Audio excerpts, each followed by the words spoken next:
नमस्कार, आप देख रहे हैं हिंदुस्तान की आवाज आपके साथ में। आप देख रहे हैं एसबीएन न्यूज। हम हैं राजू बाबा समाजसेवी। मित्रों, बताना चाहूंगा आज हम ऐसे शख्स से आपको मुलाकात कराने जा रहे हैं जो किसी पहचान का मुस्ताज नहीं है।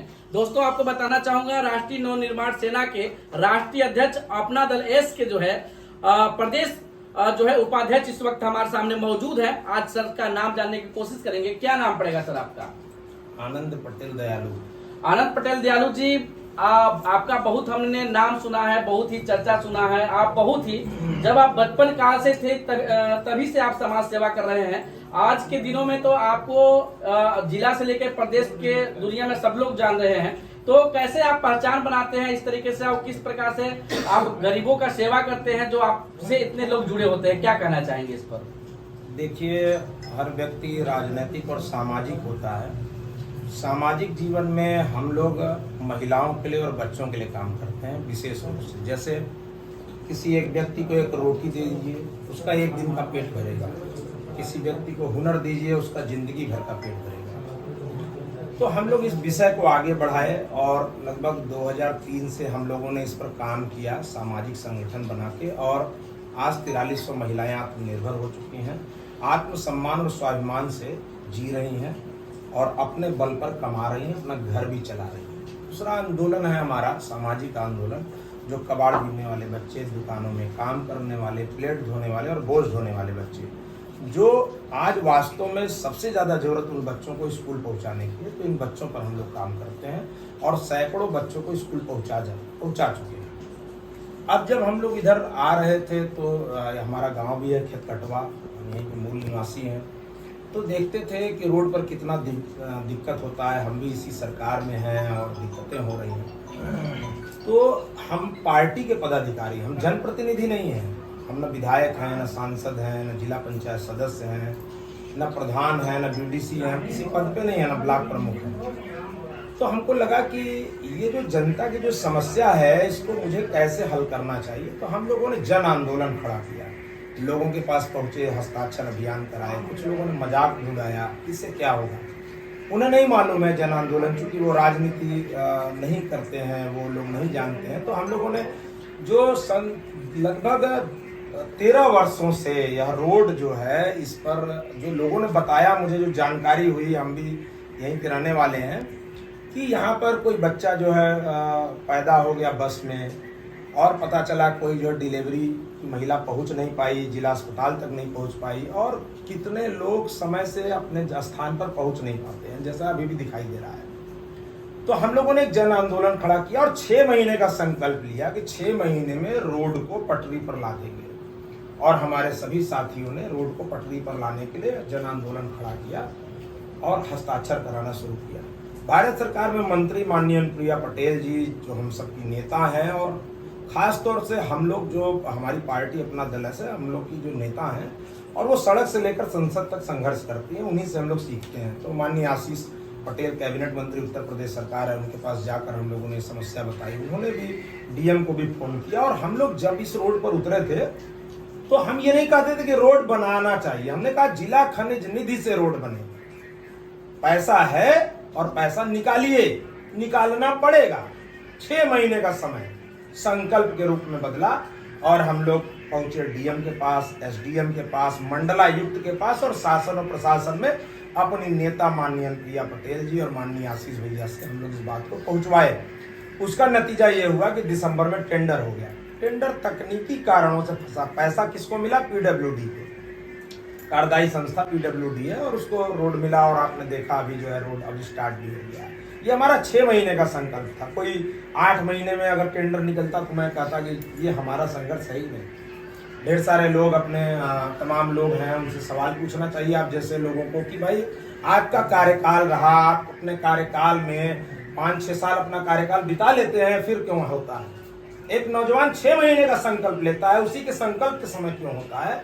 तो बहुत बड़ा कारण छुपा। मैं कभी नहीं कहा कि रोड बननी चाहिए, मैंने कहा रोड जिला खनिज निधि से बनेगा। जिला खनिज निधि मेरा पैसा है, सोनभद्र का पैसा, और अरबों रुपए पता हुआ फालतू का, वो मुझे मिलना चाहिए। उसके सबसे बड़े हकदार हम लोग हैं जो यहाँ के मूल निवासी हैं, और मिला। और ऐसे मैंने ओबरा में डिग्री कॉलेज की रोड को दिलवाया। दिल्ली स्कूल की तरफ जो ढेर सारी जो रोडें बनाई गई हैं, माया जाल फैला है, और सब सीसी रोड है। और सबके प्रमाणिक आधार हैं।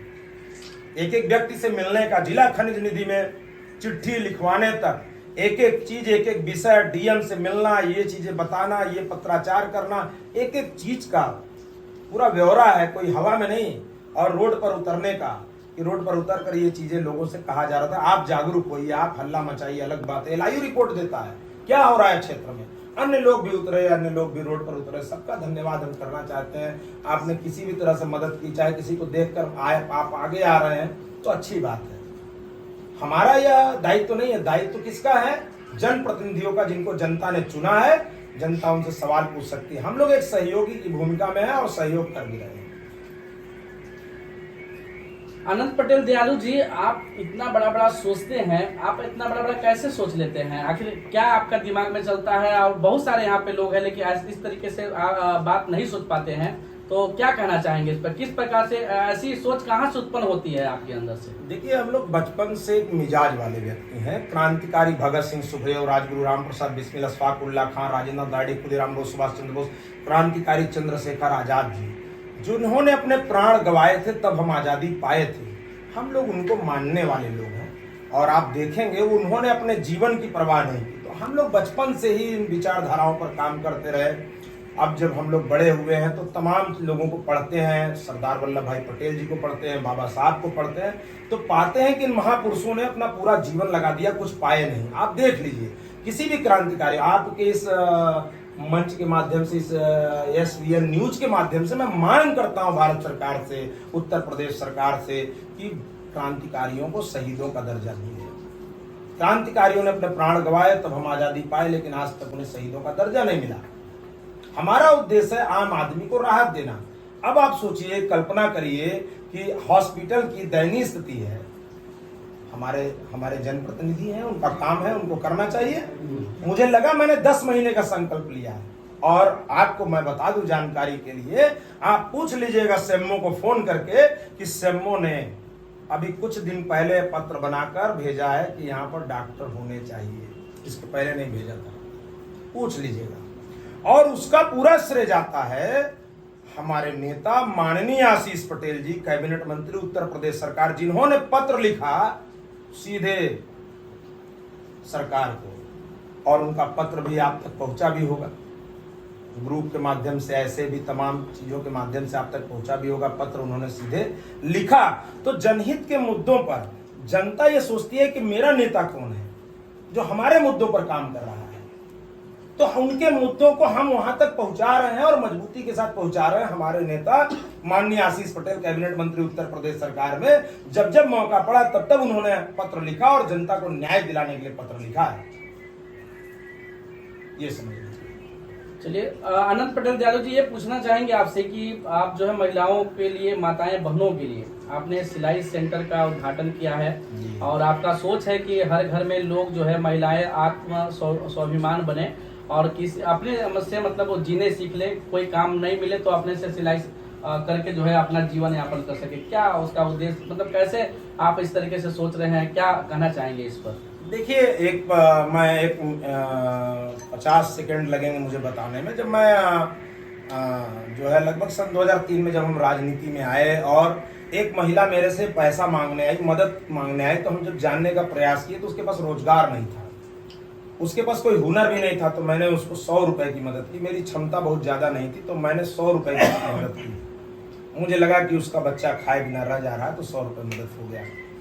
लेकिन वो 100 रुपए मेरे लिए बहुत बड़ी रकम थी, तो भी मैंने उसकी मदद की, क्योंकि मैं हमेशा से कुछ न कुछ हर महीने कुछ पैसा निकालता हूँ, ये अपने पॉकेट खर्च से, अपने पिताजी जो देते थे उससे।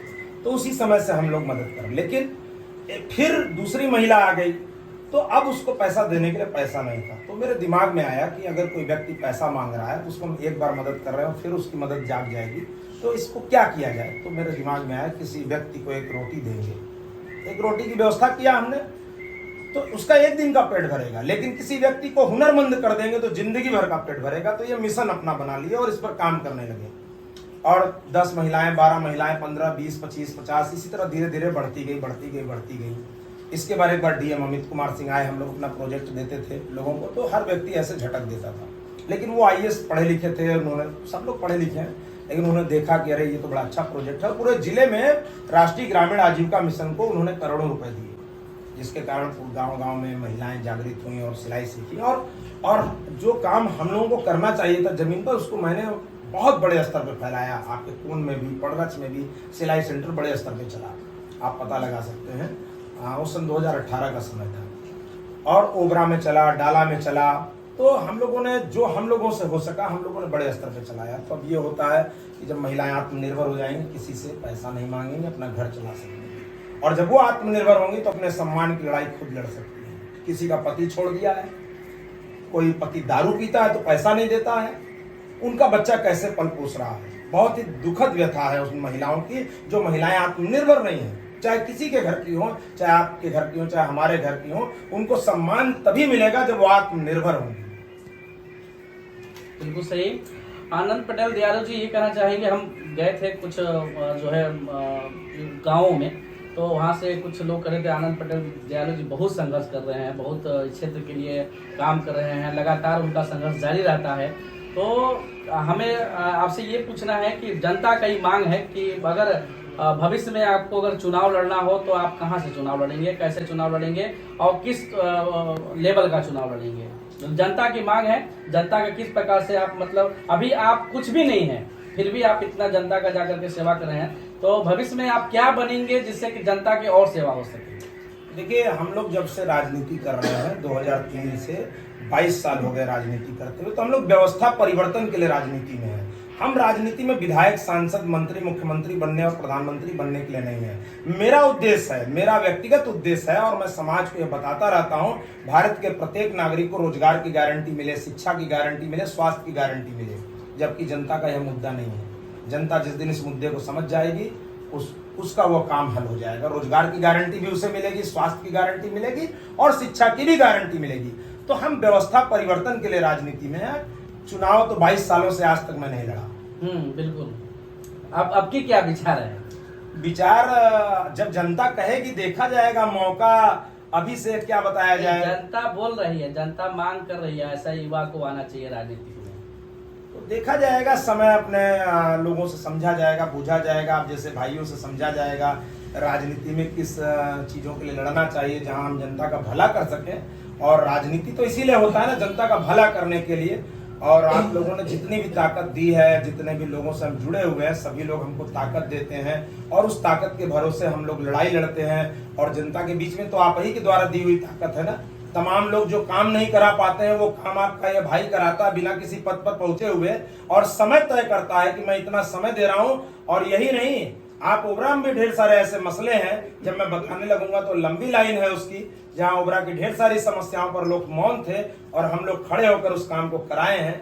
बहुत ऐसे बड़े बड़े काम हम लोगों ने कराए हैं। अब इस क्षेत्र पर मेरा विशेष ध्यान है, क्योंकि मैं यहीं का निवासी हूं, मैं मूल हूं और मेरा खून यहीं पर है। मेरी आत्मा मुझे झकझोर रही है कि मैं क्या इस क्षेत्र के लिए कर सकता हूं, और मैं बेहतर करूंगा। मैं किसी पद पर पहुंच पाऊं ना पहुंच पाऊं, लेकिन लोगों के दिलों में जरूर पहुंचूंगा। तन समर्पित, मन समर्पित और यह जीवन समर्पित, चाहता हूं भारत माता तुझे कुछ और भी दूं, कुछ और भी दूं। आपके जज्बा, आपका जो है हौसला ने एकदम पूरा झकझोर के रख दिया।